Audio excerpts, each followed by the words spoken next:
All right, so there's been a big update to yesterday's story about the Nintendo Switch 2 leaks in the lawsuit that Nintendo just filed against Genki. Things are getting even more interesting. Now, if you didn't catch the last video, here's the too long didn't read. Nintendo is going after Genki, which is a third-party accessory maker, because they showed off what they claimed were Nintendo Switch 2 accessories at CES 2025, and they weren't exactly subtle about it either. They were saying things like, yeah, this is based on real info, real mock-ups, even from inside sources. And naturally, Nintendo didn't take too kindly to that, and now a lawsuit's been filed.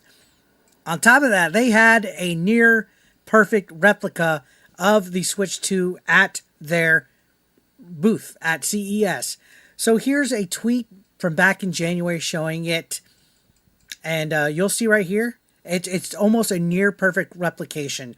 Back in January, before the Switch 2 was revealed, that is actually near perfect. And you can see at their booth, they're advertising accessories. They're showing mock-ups. Looks pretty legit. I mean, that is near perfect replica of the Switch 2. And they were actually showing this off at the event. And again, Nintendo didn't take too kindly to that. In fact, last video we talked about the lawsuit documents actually asking them to no longer, actually not even asking, ordering them to no longer sell Nintendo accessories or Switch 2 accessories after they broke this whole, I guess, leaked specification. Now, if you didn't catch the video, go ahead and check it, because this is a big lawsuit happening here. So Nintendo's always been super aggressive about protecting their IP. Sony and Microsoft might give things a pass or look the other way sometimes, but not Nintendo. Okay? They go full legal ninja mode. Sometimes it's understandable, and other times, like the whole crackdown with emulation, it feels like they're trying to put out an unkillable fire. Like the whole taking emulation out thing, sometimes I'm just like, really? What are you doing here? But Genki has now officially responded to this lawsuit. And we're going to go ahead and take a look at their statement, which was pretty respectful.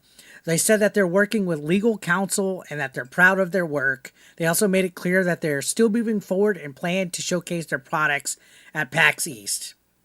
Wow. The balls on Genki.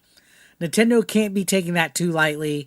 I think that's pretty wild, to be completely honest, to be like, hey, we're moving forward, we're making our products, we're going to PAX East. PAX East, guys, is one of the biggest conventions in North America, okay?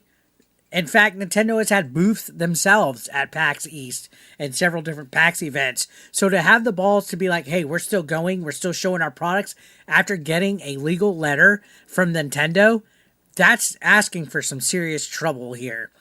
I think these people might be seeing bankruptcy, maybe getting shut down, possibly even jail time with some of these people, because who knows how they managed to get these specifications for the Nintendo Switch 2.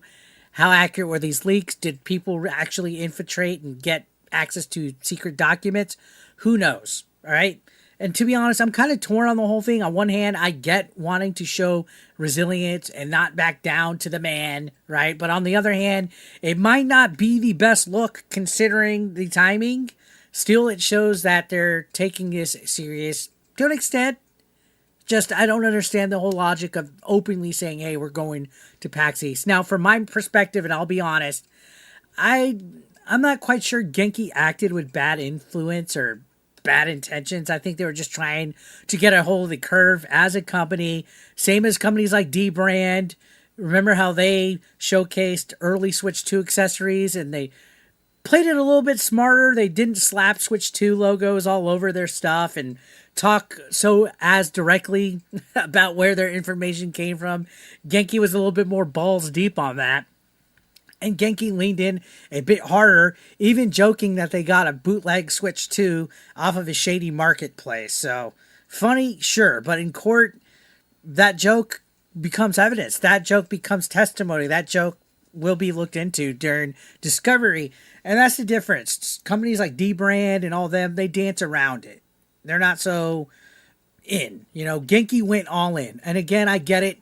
being first out there in the market gets you attention. It builds brand awareness, which is what they want. Maybe even loyalty. And people remember the name that was ahead of the game. But that boldness might have cost them. Trying to get clout to an extent. I mean, a whole company signed off on it. I don't know how many people work at Genki.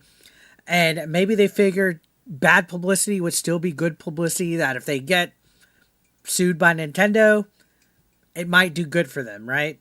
Now, let me talk to you about this. Nintendo doesn't care about your company. If you're a third-party accessory maker, they don't care about you, okay?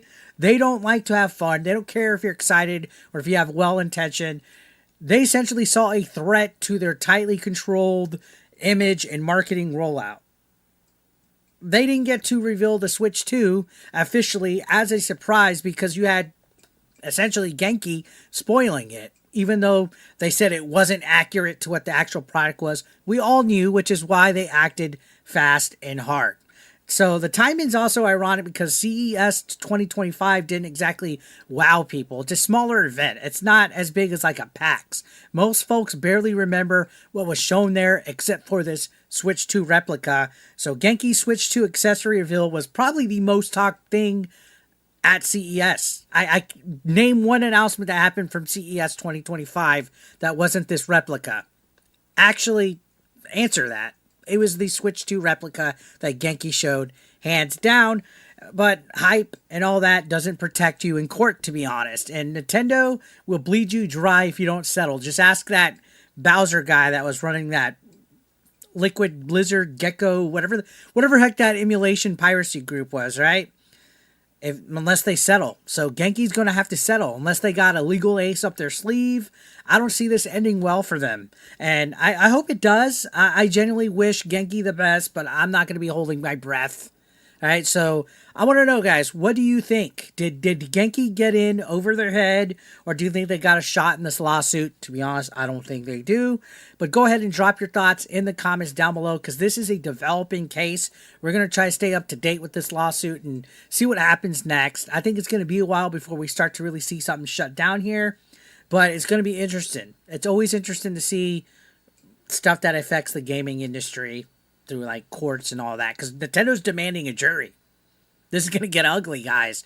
Anyways, if you're new here, guys, make sure to hit that subscription button. We're on the road to 100,000 subscribers. We just hit 94K.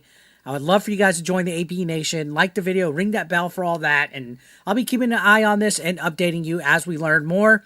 Thank you for watching. I'll see you on the next video. Later.